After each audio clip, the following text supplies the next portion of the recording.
नमस्कार। ऑक्सफैम की जब रिपोर्ट आई थी तब एक वीडियो में हमने बताया था कि कैसे लॉकडाउन में जब गरीब और गरीब हो रहे थे तभी करोड़पतियों की संख्याओं में लगातार वृद्धि हो रहा था।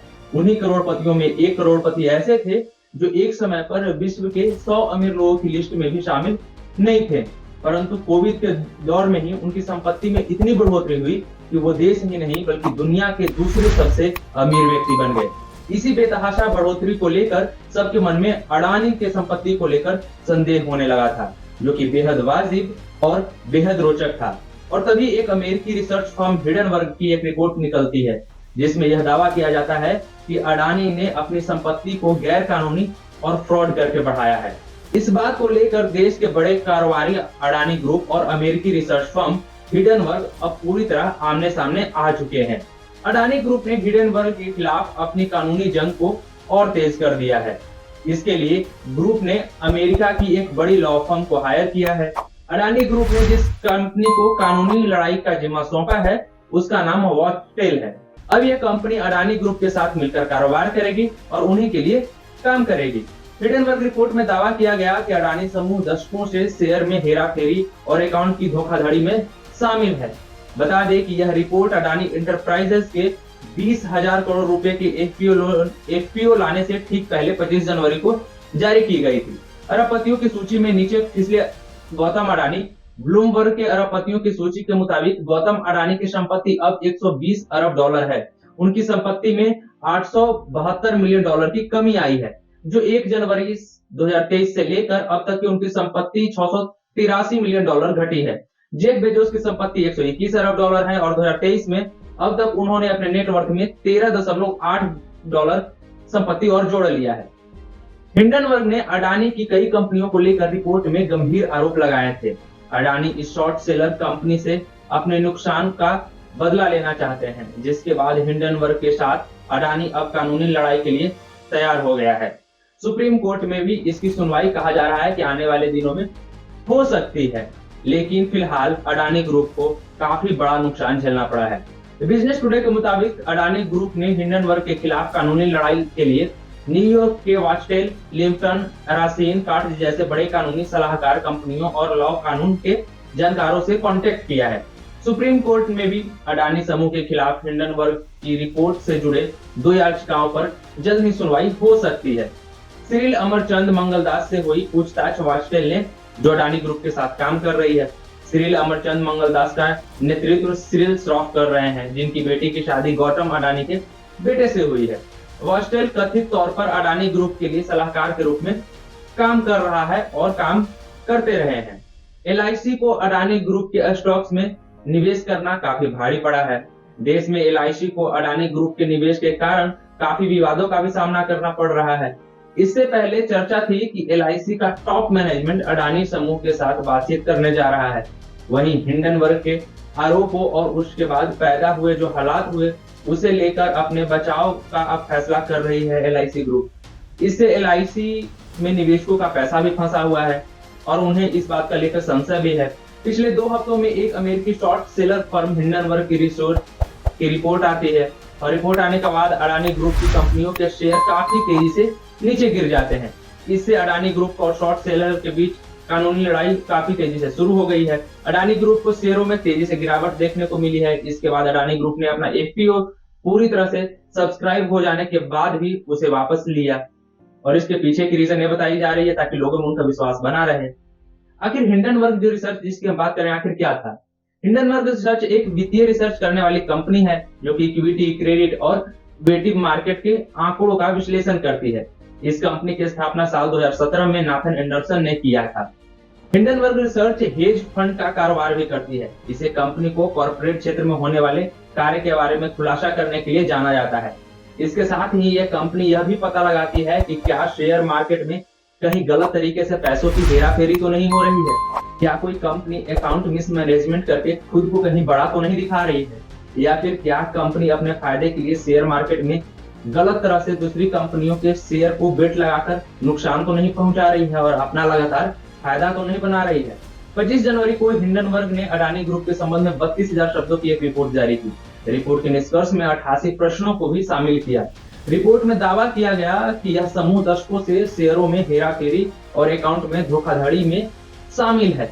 रिपोर्ट में कहा गया कि 3 साल में शेयरों की कीमत बढ़ने से अडानी ग्रुप के संस्थापक गौतम अडानी की संपत्ति $1 अरब से बढ़कर $120 अरब हो गई है।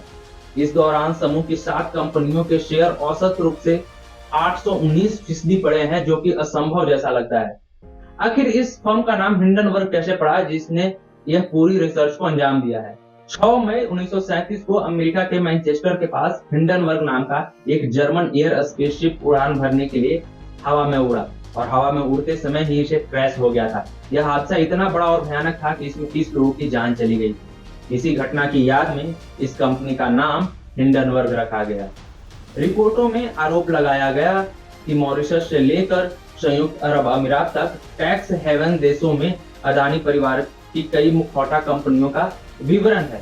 आरोपों के मुताबिक इनका उपयोग भ्रष्टाचार, मनी लॉन्ड्रिंग के लिए किया जाता है। इन मुखौटा कंपनियों के जरिए फंड की हेराफेरी भी की गई है। कंपनी ने कहा है कि इस रिसर्च रिपोर्ट के लिए अडानी ग्रुप के पूर्व अधिकारियों के साथ साथ कई लोगों से बात की गई है। इसके साथ ही हजारों डॉक्यूमेंट की जांच पड़ताल की गई है और आधा दर्जन देशों का दौरा भी किया गया है।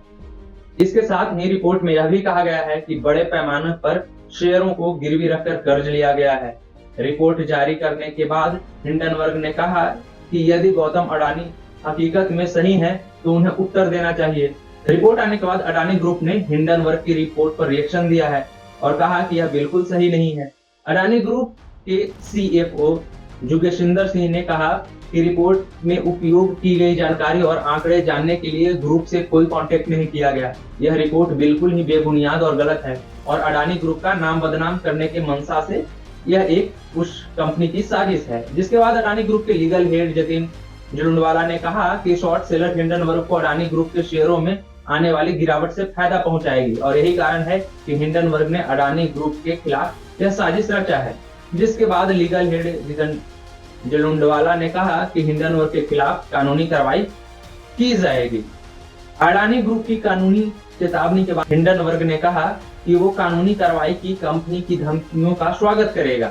हिंडनबर्ग ने कहा कि वह अपनी रिपोर्ट पर पूरी तरह से कायम है।